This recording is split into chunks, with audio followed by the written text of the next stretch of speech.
Okay, dear students, now let's continue with the next topic of body fluids in circulation, and that is formed elements. Last video मेरा जो था उसमें हमने already plasma के बारे में डिस्कस किया है. As you already know, blood के दो कंपोनेंट्स क्या है, plasma 55% and formed elements 45%. Plasma का डिस्कशन हो गया है. अभी हम लोग करते हैं फॉर्म्ड एलिमेंट्स. फॉर्म्ड एलिमेंट्स का मतलब क्या होता है? फॉर्म्ड एलिमेंट्स का मतलब होता है ब्लड सेल्स. ओके, आरबीसीज, डब्ल्यूबीसीज and platelets. So let's talk about the formed elements. Erythrocytes, leukocytes and platelets. Erythrocytes मतलब आरबीसीज, ल्यूकोसाइट्स मतलब डब्ल्यूबीसीज, platelets that is thrombocytes are collectively called as formed elements. So अगर ये question आता है कि what are formed elements and they give you all the option, remember the three formed elements, erythrocytes, leukocytes and platelets. Platelets को thrombocytes भी बोलते हैं. Erythrocytes और RBCs are the most abundant of all the cells in the blood. जो भी blood cells है उसमें ज्यादा अबंडेंट, मैक्सिमम नंबर जो होता है वो आरबीसीज का होता है. Okay, so they are maximum. A healthy adult man on an average have 5 million, underline करो, 5 million to 5.5 million of RBCs per cubic mm of blood. Okay, तो ये याद रखो कि एक हेल्दी मैन में कितने आरबीसीज होते हैं, 5 मिलियन टू 5.5 मिलियन. मतलब एक पर क्यूबिक एमएम का मतलब क्या है ना, अगर हम लोग एक स्लाइड लेते हैं, स्लाइड पे एक ड्रॉप ब्लड डालते हैं, उसको स्प्रेड करते हैं, स्टेन करते हैं, अंडर द माइक्रोस्कोप जो देखते हैं वो इतना सा ब्लड में 5 million RBCs. Can you believe, अगर इतने से ब्लड में 5 मिलियन आरबीसीज है तो डेफिनेटली हमारे ओवरऑल बॉडी में कितने आरबीसीज होंगे. इसीलिए, और आरबीसीज है ना, रेड ब्लड सेल्स है, इसलिए हमारा ब्लड जो होता है वो रेड कलर का होता है. ठीक है, RBCs are formed in the red bone marrow. Underline करो, RBCs कहाँ पे बनता है? Red bone marrow in the adults. Okay, हम लोग में RBCs बनते हैं रेड बोन मैरो में. ना दो बोन मैरो है, एक है रेड बोन मैरो, दूसरा है yellow bone marrow. Yellow bone marrow जो होता है ना उसमें फैट स्टोर होते हैं, लेकिन रेड बोन मैरो में सेल्स बनते हैं. हमारे जो ब्लड सेल्स है ये रेड बोन मैरो में बनते हैं, right? So RBCs are formed in the red bone marrow in the adults. RBCs are devoid of nucleus, very important, in most of the mammals. Okay, devoid का मतलब क्या है? Without. हमारे RBCs में nucleus नहीं होता है. A mature RBC will not have a nucleus. हाँ, immature RBCs जो होते हैं ना, जो जस्ट बने हुए RBCs, उसमें न्यूक्लियस होता है. लेकिन तुम लोग को क्वेश्चन आएगा कि RBCs न्यूक्लिएटेड है कि नॉन न्यूक्लिएटेड है. You are suppose to remember it is non nucleated. So most of the mammals except for camels and llama. Camels and llama ये दो ऐसे मैमल्स हैं जिनके आरबीसीज में न्यूक्लियस है, बाकी सारे मैमल्स के आरबीसीज में न्यूक्लियस नहीं होता है. Even we as a mammal, हमारे आरबीसीज में न्यूक्लियस नहीं होता है. सो डिवॉइड का मीनिंग समझा? So RBCs are without nucleus in most of the mammals and they are biconcave in shape. अभी बाइकॉनकेव का मतलब क्या है ना? Suppose if I draw something like this, this is biconvex. But if I draw something like this, यहाँ पे ये अंदर ऐसे दबा हुआ है, that is what, that is biconcave. तो ये आरबीसीज कैसे होते हैं? एक तो सर्कुलर होते हैं, एक तो सर्कल है और बीच में ना, बीच का पार्ट जो होता है ना वो ऐसा थोड़ा सा दबा हुआ है, लाइक ऐसे दबा हुआ है. So it's like circular but बीच में दबा हुआ है, दैट इज कॉल्ड बाइकॉनकेव. ठीक है, so biconcave in shape and without nucleus. ठीक है, इतना क्लियर हुआ? कितने million RBCs? 5 million to 5.5 million RBCs in healthy adult. Okay, RBCs में न्यूक्लियस है क्या? नहीं है. कौन से दो एनिमल्स में न्यूक्लियस होता है? मैंने बोला कैमल्स एंड लामा, इसमें न्यूक्लियस होता है. फिर उनका शेप क्या है? बाइकॉनकेव है. यह यहाँ तक याद रखो. और एक बात ये भी याद रखो कि हम लोग ने पहले ही डिस्कस किया, 45%, ये भी अंडरलाइन करो. ठीक है, next, they have a red color iron containing complex protein called hemoglobin. हमने ऑलरेडी पढ़ा है, रेस्पिरेटरी सिस्टम तुम्हारा हो गया है, that you have already you know that कि हमारे आरबीसीज में जो रेड कलर का पिगमेंट होता है हीमोग्लोबिन, जिसके वजह से हमारे आरबीसीज रेड कलर का होता है. ओके, एंड ये जो हीमोग्लोबिन है उसमें कौन सा मिनरल है? Very important, it contains iron. Okay, so they have a red colored iron containing complex protein called hemoglobin, hence the color and the name of this cell. So red blood cell नाम ही है क्योंकि वो लाल colour का है. लाल colour किसने दिया? Haemoglobin ने दिया. और हीमोग्लोबिन में कौन सा मिनरल है? आयरन है. ठीक है, again very next important, very important NEET question है. A healthy individual has 12 to 16 grams of hemoglobin in every 100 ml of blood. अगर 100 ml ब्लड अगर हम लोग देखते हैं तो उसमें कितना हीमोग्लोबिन होता है, 12 grams to 16 grams of haemoglobin, grams unit याद रखो, ठीक है। So a healthy individual has 12 to 16 grams of haemoglobin in 100 ml of blood, okay. These molecules play a significant role in transport of respiratory gases. We have already learned it's a hemoglobin which helps in transport of oxygen and carbon dioxide. RBCs has an average lifespan of, again underline करो, 120 days, after which they are destroyed in the spleen and spleen is called as graveyard of RBCs. एक RBC का life span कितना होता है, मतलब कितना दिन तक वो जिंदा रह सकता है, 120 दिन। 120 दिन के बाद वो मर जाएगा। जो मरे हुए आरबीसी होते हैं वो कहा जाते हैं स्प्लीन में जाते हैं। अभी स्प्लीन क्या है, तो स्प्लीन एक लिम्फेटिक टिश्यू है। कहां पे होता है, हमारा स्टमक, देखो हमारे लेफ्ट साइड में स्टमक एंड पैनक्रियाज है, स्टमक एंड पैनक्रियाज के बीच में एक स्पेस है, यहाँ पे एक लिम्फेटिक टिश्यू है स्प्लीन, एंड इसी स्प्लीन को ग्रेवयार्ड ऑफ आरबीसी बोला है। Again very important net question, ठीक है। सो देखो इतने पैराग्राफ में कितने सारे questions, each and every word, each and every statement is very important from net point of view, okay. Now let me close this. Now यहाँ पे हमारा हुआ आरबीसी का पार्ट। अभी हम लोग देखते हैं WBC, that is leukocytes,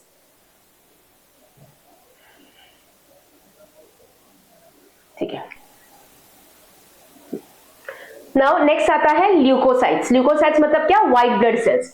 so leukocytes are also known as white blood cells as they are colourless due to lack of haemoglobin. देखो आरबीसीज में हीमोग्लोबिन था जिसकी वजह से रेड ब्लड सेल्स रेड हुए, व्हाइट ब्लड सेल्स में haemoglobin नहीं है इसलिए ये कलरलेस है, व्हाइट कलर के होते हैं। दे आर न्यूक्लिएटेड, देखो बेटा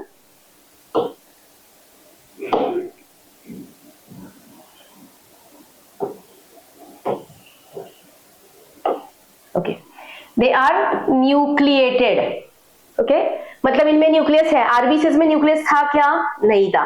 डब्ल्यूबीसीज में न्यूक्लियस है and are relatively lesser in number which average 6000 to 8000 per cubic MM. मतलब एक छोटे से ब्लड के ड्रॉप में ये हजारों में है, वो कितने थे, मिलियंस में थे। आरबीसीज कितना था, 5 मिलियन टू 5.5 मिलियन, लेकिन डब्ल्यूबीसीज कितने हैं, 6000 टू 8000 पर क्यूबिक एमएम, इसको बोलते हैं पर क्यूबिक एमएम, ठीक है, of blood. Leukocytes are generally short lived, ये जैसे आरबीसीज का लाइफ स्पैन कितना था, 120 डेज था, ल्यूकोसाइट्स अप्रोक्सीमेटली 4 to 5 डेज ही जिंदा रहते हैं, ठीक है। We have two main categories of डब्ल्यूबीसीज, granulocytes and agranulocytes, okay. दो टाइप के डब्ल्यूबीसीज होते हैं, दो main type, granulocytes and agranulocytes. Now granulocytes वो होते हैं जिनके साइटोप्लाज्म में ग्रैन्यूल्स होते हैं, एंड ए ग्रैन्युलोसाइट्स वो होते हैं जिनके साइटोप्लाज्म में ग्रैन्यूल्स नहीं होते हैं, ओके। जिनका साइटोप्लाज्म ग्रैन्युलर है वो होंगे ग्रैन्युलोसाइट्स, विदाउट ग्रैन्यूल्स होंगे agranulocytes. Neutrophils, eosinophils and basophils are different types of granulocytes, whereas lymphocytes and monocytes are the A granulocytes, okay। So come on again, WBCs के दो main type कौन से हैं, granulocytes, ए granulocytes. Granulocytes के तीन type है, कौन से तीन टाइप है, न्यूट्रोफिल्स, बेसोफिल्स एंड योसिनोफिल्स। योसिनोफिल्स को एसिडोफिल्स भी बोलते हैं, ठीक है। एंड ए ग्रैन्युलोसाइट्स के दो टाइप है, कौन से दो टाइप है, लिम्फोसाइट एंड मोनोसाइट, ठीक है, याद रहेगा ये, okay. Neutrophils are the most abundant cells, okay. One more thing, अभी ये अगर तुमने देखा होगा न्यूट्रोफिल्स, योसिनोफिल्स एंड बेसोफिल्स, ये नाम क्यों आया, ओके। जैसे मैंने बोला कि ये क्या है, ग्रैन्युलोसाइट सेल, मतलब अगर मैं एक पर्टिकुलर सेल ये ड्रॉ करती हूं, इसमें ये जो ग्रैन्यूल्स होंगे, अगर ये ग्रैन्यूल्स एसिडिक स्टेन से स्टेन हो रहे हैं, कौन से स्टेन से, एसिडिक स्टेन से, तो उसको हम लोग बोलेंगे योसिनोफिल्स, मतलब acidophils. Eosinophils is also called as acidophils. अगर ये ग्रैन्यूल्स बेसिक स्टेन से स्टेन हो रहे हैं तो उसका नाम क्या होगा, उसका नाम होगा बेसोफिल्स। अगर ये ग्रैन्यूल न्यूट्रल स्टेन से स्टेन हो रहे हैं तो उनका नाम क्या होगा, न्यूट्रोफिल्स। सो जो ग्रैन्यूल्स होते हैं वो कौन से स्टेन से स्टेन होते हैं, इसके हिसाब से इनका नाम है। अगर वो एसिडिक स्टेन से स्टेन होते हैं तो योसिनोफिल्स, अगर वो बेसिक स्टेन से स्टेन होते हैं बेसोफिल्स, अगर वो न्यूट्रल स्टेन से स्टेन होते हैं न्यूट्रोफिल्स, ये तीन। अच्छा, मैंने बात किया था ए ग्रैन्युलोसाइट्स, उसमें ग्रैन्यूल्स मतलब उसमें जो होगा नॉर्मल होगा, उसमें ग्रैन्यूल्स ही नहीं होंगे, ठीक है। उनके दो टाइप्स है, that is lymphocyte and monocytes, ठीक है, lymphocyte and monocyte. Now Neutrophils are the most abundant cell. Now if you see there are some values given, you have to by heart these values. NEET के लिए ये important question है, ठीक है। Neutrophils most abundant sales, मतलब अगर हमारे body में ब्लड निकाला जाए तो ब्लड में ज्यादा मैक्सिमम सेल्स अगर देखेंगे आरबीसीज एंड आरबीसीज तो है, लेकिन डब्ल्यूबीसीज में सबसे ज्यादा जो दिखाई देंगे वो है neutrophils. 60-65% of the total WBC count जो होते हैं वो क्या होते हैं, न्यूट्रोफिल्स, ठीक है। मैं बात कर रही हूँ डब्ल्यूबीसीज की, I am talking about the डब्ल्यूबीसीज परसेंटेज। मैक्सिमम डब्ल्यूबीसी जो हमारे ब्लड में होंगे वो कौन से होंगे, ये 5 देखा ना, यहाँ पे 3 थे, यहाँ पे 2 थे, acidophil, basophil, neutrophil, monocyte, lymphocyte. इनमें जो मैक्सिमम होंगे वो होंगे न्यूट्रोफिल्स। कितना परसेंट है, 60-65% of the total WBC, not total blood, total WBC. Basophil सबसे लीस्ट होते हैं, कितने, 0.1 to 1%, बस 1% ही होंगे basophils. Neutrophils and monocytes, neutrophils and monocytes, monocytes कितने परसेंट है, 6 to 8%। देखो they are phagocytic cells, sorry, phagocytic cells which destroy foreign organisms entering the body. Now you know what is phagocytosis? हमने पढ़ा है ना 11th पे। phagocytosis क्या होता है, ये वो प्रोसेस होता है जिसमें ये जो सेल्स होते हैं, डब्ल्यूबीसी होते हैं, अगर सपोज कोई bacteria, let's say I am a WBC और मेरे सामने ये बैक्टीरिया आया, तो मैं क्या करूंगी, मैं उस बैक्टीरिया के सामने जाऊंगी, मैं मेरा सेल मेम्ब्रेन स्प्रेड करूंगी और उसको खा जाऊंगी, मैं एनगल्फ करूंगी उस डब्ल्यूबीसी, सॉरी उस बैक्टीरिया को, इसको बोलते हैं phagocytosis. Okay, let's take here, एक मिनट।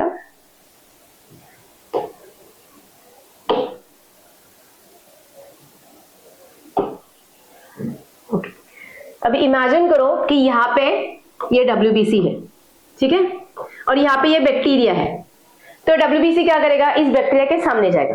तो बैक्टीरिया के सामने जाके लेट्स से कि अभी मैं इसको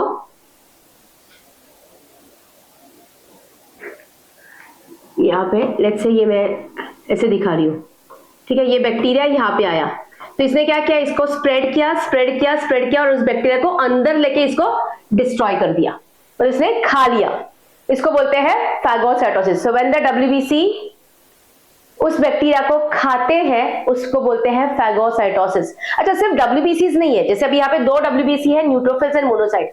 हमारे बॉडी के कनेक्टिव टिश्यू है, if you remember areolar connective tissue, उसमें एक सेल था macrophage. Even macrophage will do the same thing, वो क्या करेगा, वो बैक्टीरिया के सामने जाएगा और बैक्टीरिया को एनगल्फ करेगा। तो हमारे 2 डब्ल्यूबीसीज वो फैगोसाइटोसिस करते हैं, वो है neutrophils and monocyte. Very important, underline करो ये, ठीक है। उसके बाद basophil secrete histamine, serotonin and heparin, underline करो। Basophil secrete histamine, serotonin and heparin. अच्छा, if you remember histamine, heparin, histamine क्या करता है, इन्फ्लेमेशन करता है।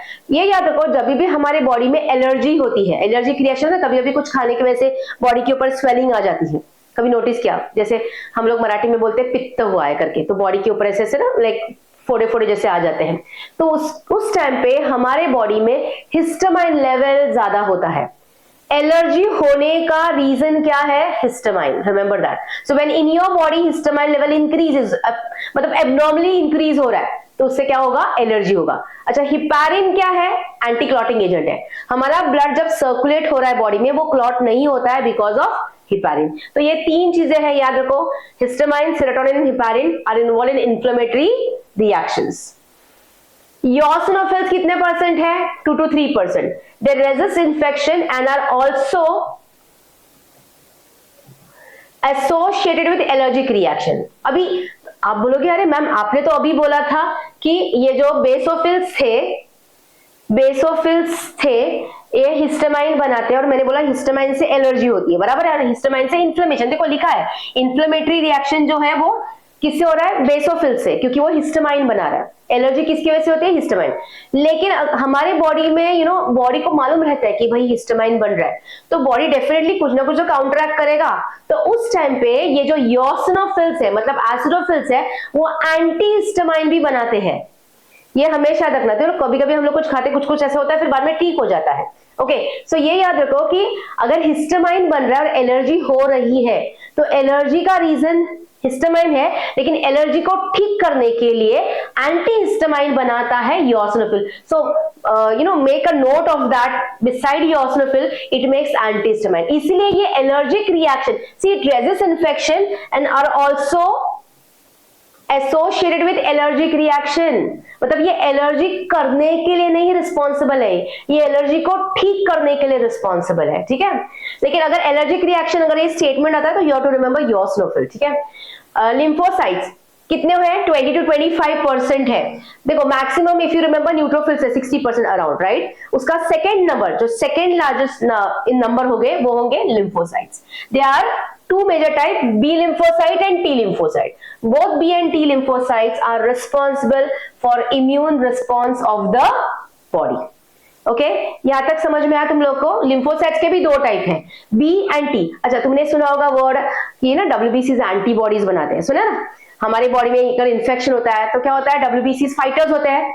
कुछ WBCs फैगोसाइटोसिस करेंगे, खाएंगे, लेकिन कुछ WBCs ऐसे होते हैं जो एंटीबॉडीज बनाते हैं, और वो है lymphocytes. So please make a note again here कि लिम्फोसाइट्स जो होते हैं, हम लोग यहाँ पे लिखते हैं तो तुमको याद रहेगा। ओके, लिम्फोसाइट्स क्या बनाते हैं?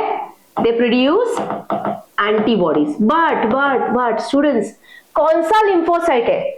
इसमें भी याद रखो, इसमें भी दो टाइप है ना, B and T. It is the B lymphocyte जो एंटीबॉडीज बनाते हैं। उसके भी टाइप्स है, वो हम लोग बाद में पढ़ेंगे। अभी इतना याद रखो कि बी लिम्फोसाइट जो है वो एंटीबॉडीज बनाते हैं, ठीक है। यहां तक समझ में आया तुम लोगों को? यस।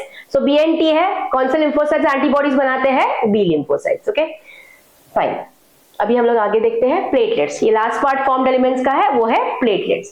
प्लेटलेट्स को क्या बोलते हैं? थ्रोम्बोसाइट्स। मैंने पहले ही जब हम लोगों ने फॉर्म्ड एलिमेंट्स के बारे में बात किया था, मैंने तभी बताया था कि platelets are also called as thrombocytes. They are cell fragments produced from megakaryocytes. Underline करोगे, very important now.